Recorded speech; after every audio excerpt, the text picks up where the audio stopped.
We're here today because we all understand that in dealing with violent extremism that we need answers that go beyond a military answer. We need answers that go beyond force. We spend more time talking about what do you call it, as opposed to what do you do about it, you know? I mean, really, if Fox didn't talk about this, they'd have nothing else to talk about, it would seem to me. You know, radical Islam, Islamic extremism, I'm not sure an awful lot is gained by saying that. It doesn't have any impact on our military posture. It doesn't have any impact on what we call it, on the policies that we put in place. Well, that's Attorney General Eric Holder today, and you heard the Vice President on this summit, this conference of violent extremism. Just to remind you, this is the former head of the Defense Intelligence Agency talking about the same thing, what you call ISIS. I think what the American public is looking for is they're looking for moral and intellectual courage and clarity, and not a sense of, and I just say as passivity or confusion. You can't defeat an enemy that you don't admit exists. And I think that we have to clearly define what the enemy is. That's number one. With that, let's bring in our panel. Syndicated columnist George Will, radio talk show host Laura Ingraham, and Juan Williams, columnist with The Hill. Okay, Laura, the Attorney General says that's all we talk about. Well, he certainly is specific when he wants to be, Brett. I mean, we're a nation of cowards on race, obviously sending the Community Relations Board of the Department of Justice into Ferguson, or getting everyone all whipped up on the issue of police brutality. We're able to define things pretty clearly when it is in our wheelhouse, when it advances our ideological agenda. The fact that they can't say what is patently obvious I don't know, is there anyone who is isolated today on this issue as maybe a few people in the Obama administration? I mean, even the folks on one of the other cable networks this morning were kind of throwing their hands up saying, I don't know, we don't even understand this. It's like a psychological thing. So I can't explain it, but I think the interview with the former DIA chief was very, very instructive. We can't really rally a nation to do much if we're really not unified on what it is. I mean, we're not fighting extremism. We're fighting a brutal Islamist ideology that announced today and yesterday they want to go to Rome next.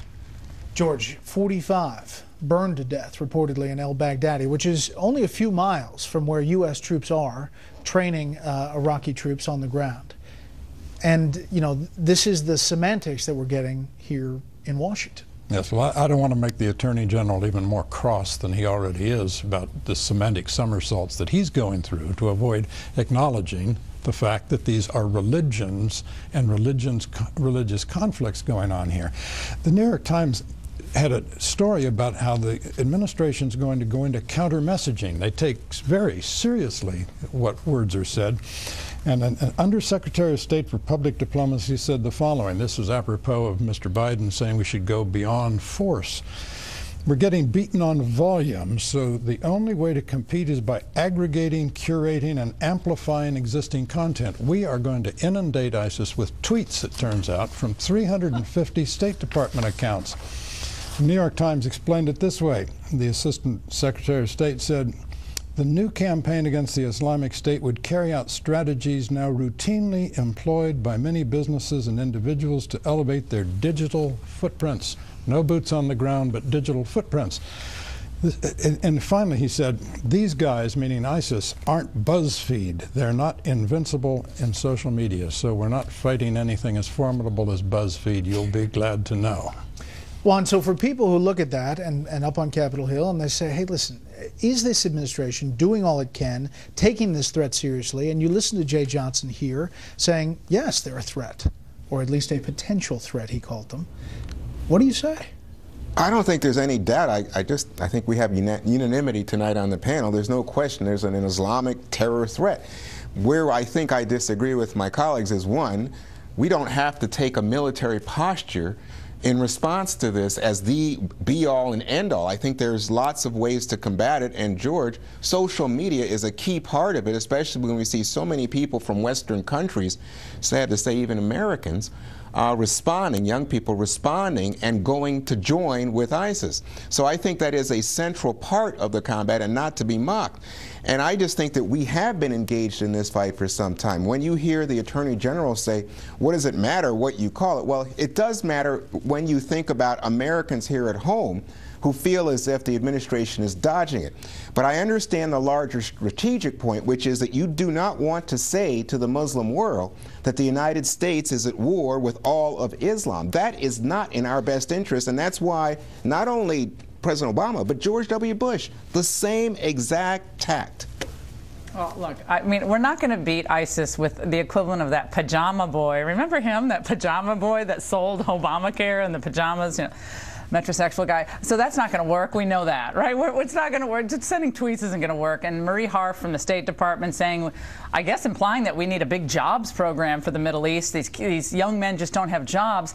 We know a lot of the 9/11 hijackers, not ISIS, of course, this is a different Islamic offshoot. They were pretty upper crust guys. These are guys who came from wealthy families. So the idea that this is all about impoverished, peoples who have been subjugated is ridiculous. They want to establish a global caliphate. Juan's right. Doesn't mean the answer necessarily is go for a full-fledged American invasion, but we have to have a real debate. How much is this going to cost? What are we going to do? How much are we willing to actually sacrifice? And what are we going to do to lead all these other nations? That is a legitimate debate, and I think you're right about that. But this is an Islamic radical attempt to undermine democracy and what is left of Christendom in Europe. We have talked about this, George, many times, and as you look at the map, you can see ISIS taking hold at least in publicly showing people strength in the Middle East, in Libya, in Egypt, Iraq, Syria, North Africa, Somalia. The question is, how significant are they? Very significant wherever they are, but even cumulatively, they are not a mass army. The Jordanian army, the Egyptian army, the Saudi army, the conventional forces could sweep them off the map of the Middle East if they decide to. Now, so far, they have attacked them from the air. That won't do it. We all understand that. And neither one will tweets do it. I'll ask you one question. Social media is important. Now, some of these people who go from the West to join them are obviously attracted by beheadings and burnings alive. Write me the tweet that discourages them from going there because they like people being burned alive. How do we keep them out of that? I think you have. First of all, I think these are horrific acts, and so it's depravity. And so I think you have to call it that and say to these young people, these are not actions of people who would describe themselves in heroic terms as martyrs fighting for the cause. You have to see them for what they are, which is criminals and sick people. And this will lead you nowhere. I think it's important to speak that message. You're over your 140 characters. Next up, a big court ruling on immigration and the reaction from all sides.